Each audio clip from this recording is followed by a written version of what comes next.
أهلا وسهلا فيكم متابعين الكرام، ويا رب تكونوا دايما بألف خير.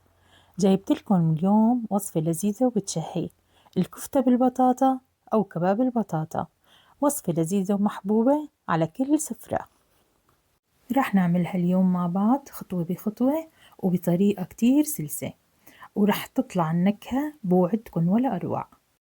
ويلا خلونا نبلش مع بعض ونشوف أسرارها لهي الوصفة اللذيذة. وكخطوة أولى رح نبدأ بتجهيز الكفتة، ولتجهيزها بنحتاج لكيلو لحم غنم أو بقري ما في مشكلة، 100 غرام دهنة، سنين توم، نص ملعقة كبيرة بهارات مشكلة أو 7 بهارات، معلقة كبيرة فلفل أسود، وملح حسب الرغبة. وهلأ بقى رح نمزج اللحمة مع التوابل ونعركهم مع بعضهم كتير منيح لمدة دقيقتين 3، ومنصير بعدها جاهزين لننتقل للمرحلة يلي بعدها.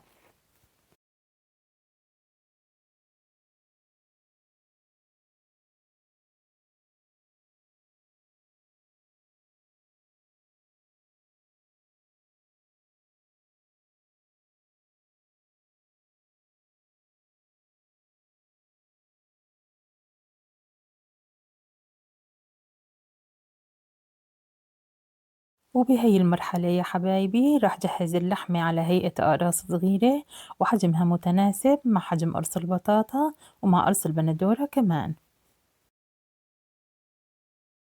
وبالمناسبة بدي نوه بإني قبل ما أوصل لهي المرحلة كنت قالي البطاطا بزيت نباتي نص قلية، لحتى أضمن إن الطبق النهائي رح يطلع معي أشهى وألذ من لو بقيت البطاطا بدون قلي.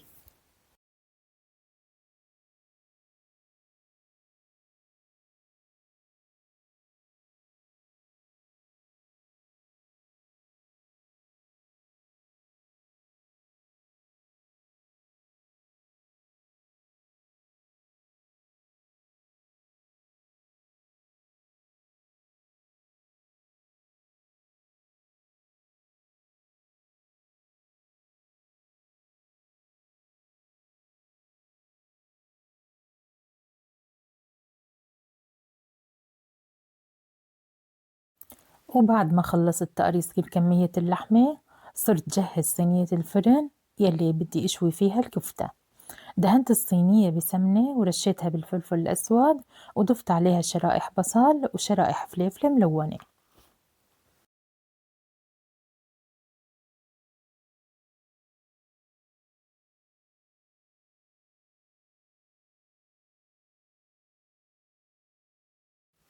وهلأ هون بقى يا حلوين صار وقت نرص صفوف اللحمة مع البطاطا ومع بقية الخضار مثل ما شايفين بالفيديو. صرت أجمع قرص بطاطا وفوق قرص لحمة وفوق قرص بندورة، ورصهم بصينية الفرن جنب بعضهم البعض على الواقف، هيك بهالشكل مثل ما واضح عليكم بالتصوير.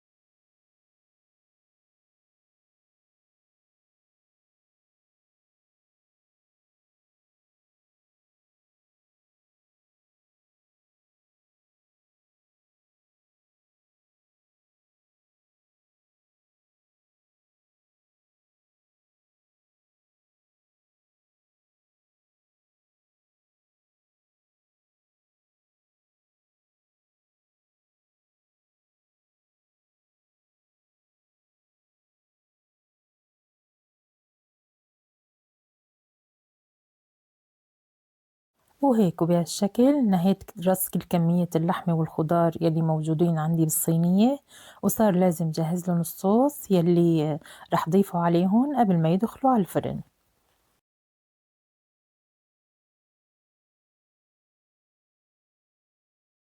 زادوا عندي كام شريحة بطاطا وكرات لحمة كتير صغيرة، وزعتهم على الأماكن الفاضية بصينية الفرن، وبدأت بتجهيز الصوص يلي بيحتاج لكاسة من عصير البندورة، عليهم حوالي 3 ملاعق كبار من دبس الرمان، ملعقة صغيرة من الفلفل الأسود، وملح حسب الحاجة.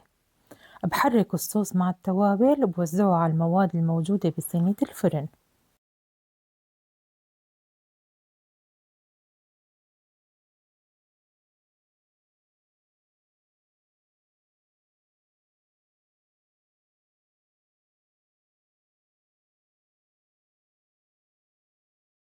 وبعد هيك دخلت صينية الكفتة على الفرن على درجة حرارة 220 على الرف الوسطاني، والفرن محمى من فوق ومن تحت.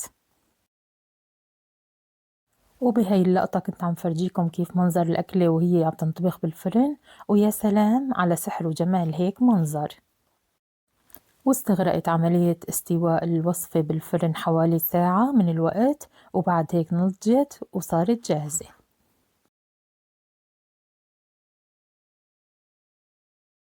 شكلها طلع بشهي وطعمها والله قمة اللذاذة.